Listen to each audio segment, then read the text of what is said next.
Приветствую вас! С вами Алла Касаткина, и сегодня мы поговорим, почему же за то, о чем мы мечтаем всем сердцем, чувствуем, что мы благодаря этому оживем, я имею в виду о счастливой личной жизни, нам приходится платить иногда слишком высокую цену. Иногда настолько высокую, что после очередного своего поражения мы говорим: не хочу, отказываюсь, стоп. Или же наоборот, находясь в отношениях, мы эти отношения туда-сюда, как буря корабль толкаем. Почему? Потому что не можем разобраться, чего мы хотим, какую мы цену заплатили, достаточно ли эта цена для нас приемлема и получаем ли мы то, чего мы хотели.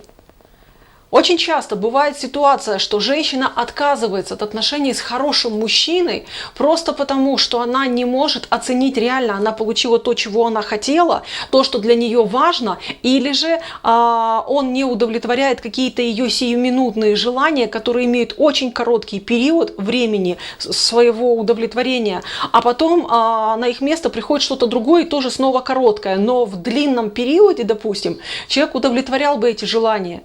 О чем я говорю? Допустим, барышни говорят: я хочу романтики, но я хочу успешного мужчины, с которым была бы стабильная, долгая, счастливая жизнь. Да, мужчина может периодически выдавать вам романтики, но если это мужик основательный, если это мужчина, нацеленный на то, что он должен трудиться ради семьи, для того, что он должен все в дом, все в семью, он должен думать о будущем, это будет немножко мужчина, не совсем склонный к романтике, он будет думать о том, что сделать, а не как повесить лапшу на уши. А если для вас важно, что вам говорят, то, выбрав себе этого мужчину, сколько бы он для вас ни сделал, вы будете все равно им недовольны. И очень часто браки распадаются, браки с хорошими мужчинами распадаются в пользу красавцев-негодяев, которые могут хотя бы на месяц или на 2 дня сделать вам романтику, а ради них распадаются браки, а потом женщина готова локти кусать, а уже ничего не вернешь. Как же сделать так, чтобы вы, выбирая себе мужчину для новых отношений, не оказались в роли инвестора?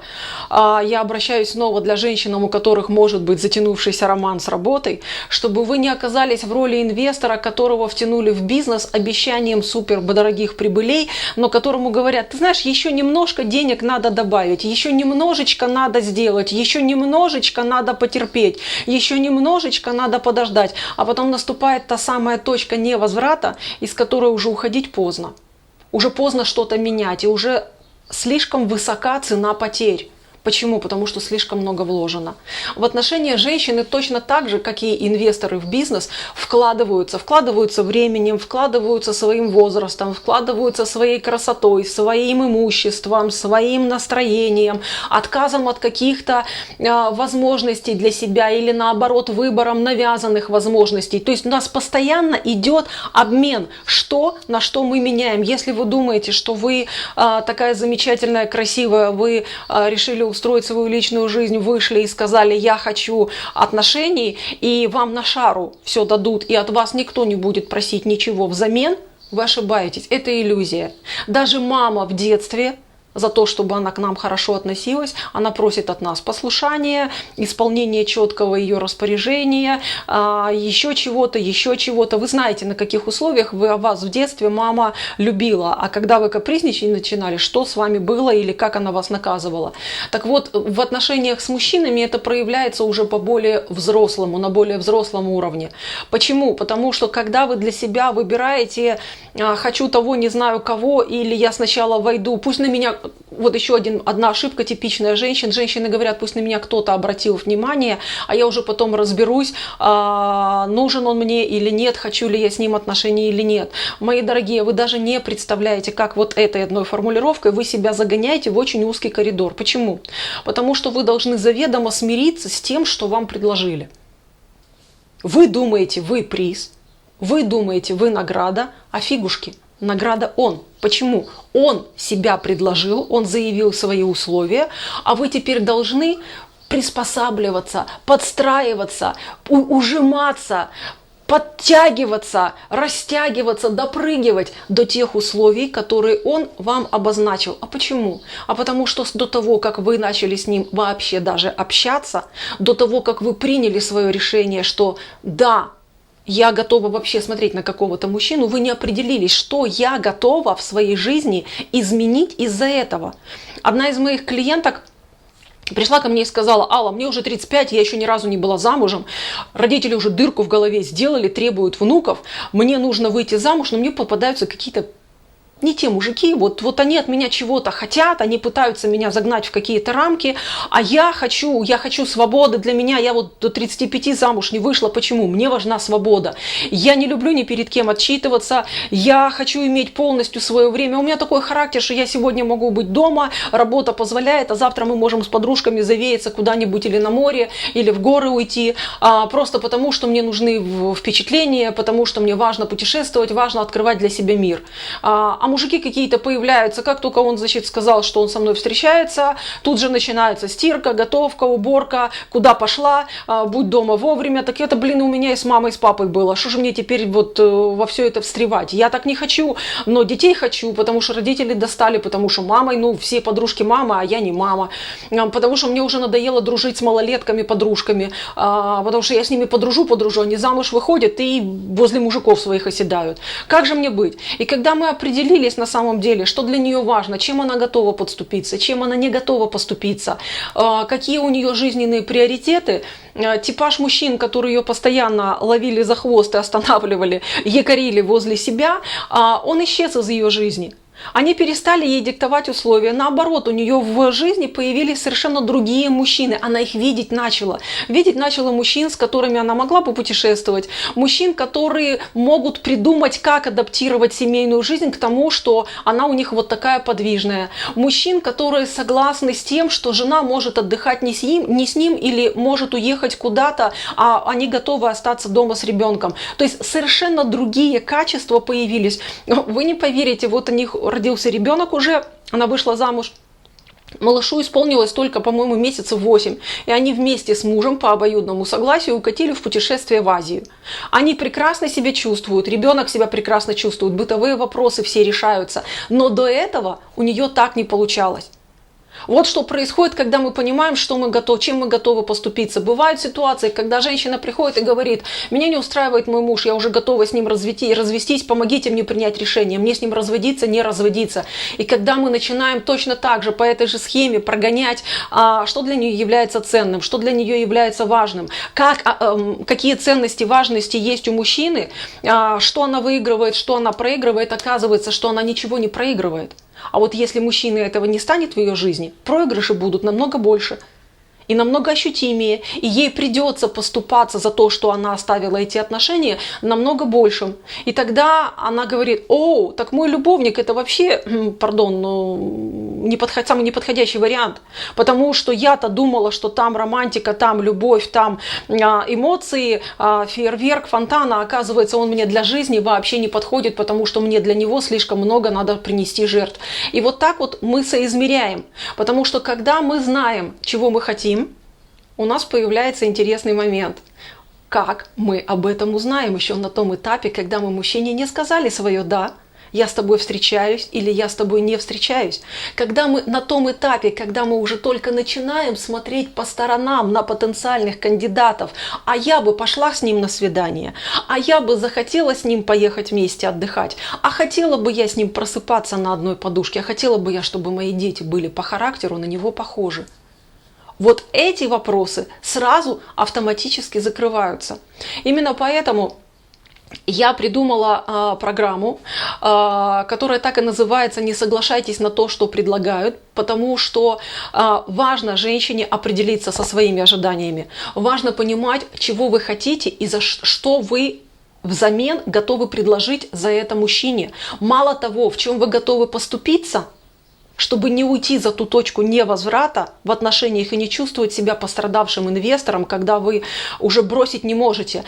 Вспомните вот эту метафору, о которой я часто говорю на своих семинарах «Чемодан без ручки». Вот это как раз то и есть, когда вы вложились в отношения слишком много, нести их тяжело, неудобно, а выкинуть жалко, потому что слишком много уже туда вложили.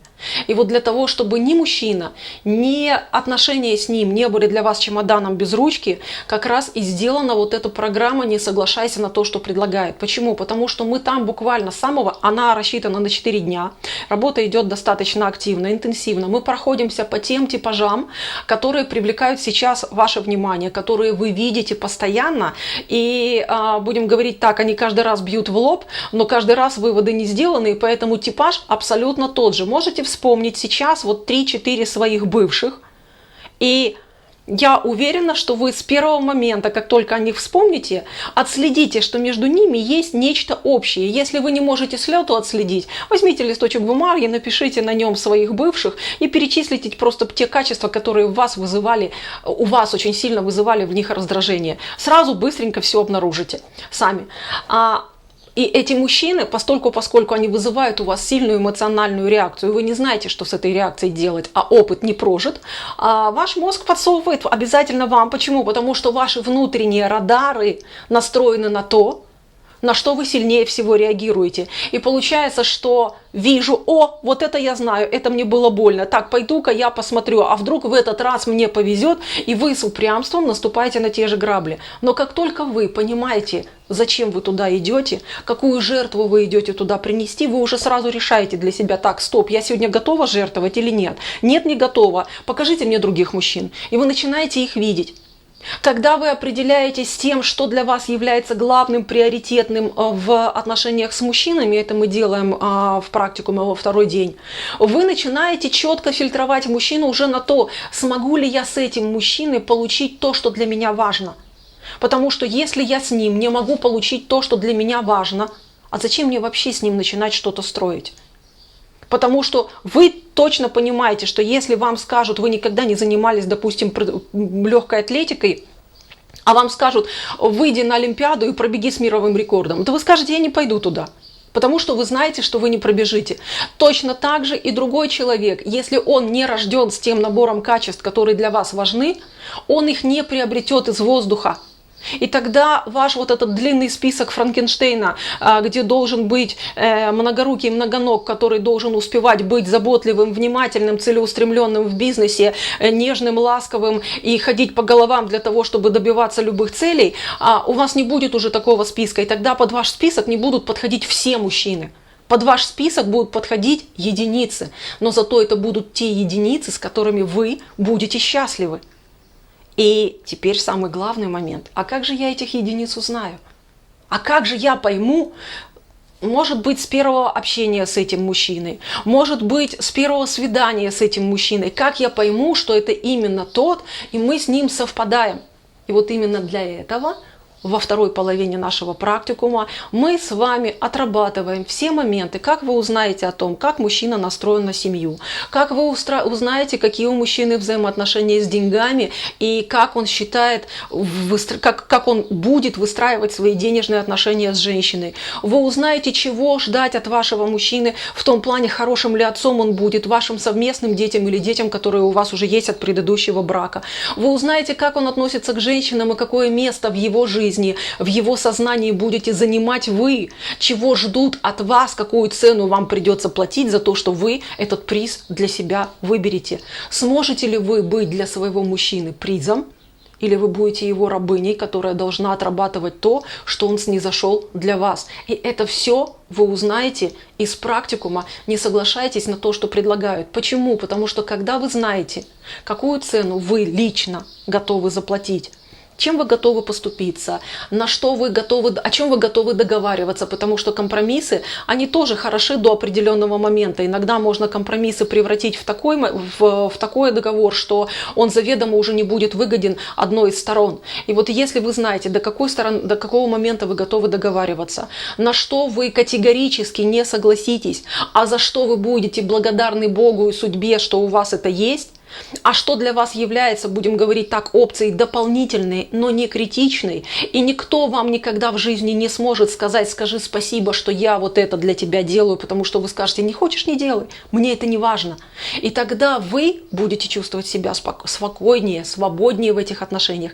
Тогда мужчина рядом с вами будет тоже спокойнее и свободнее. Почему? Потому что он будет понимать, что вы с ним на одной волне, что вас не кидает из огня в полымя, что вы не сегодня в восторге от его качества, а завтра говорите: да не надо мне уже твоей романтики, я есть хочу, я в отпуск хочу, я колечко на пальчик хочу, или мне надоело, что мы живем в маленькой квартире, я хочу уже иметь или дом, или большую квартиру.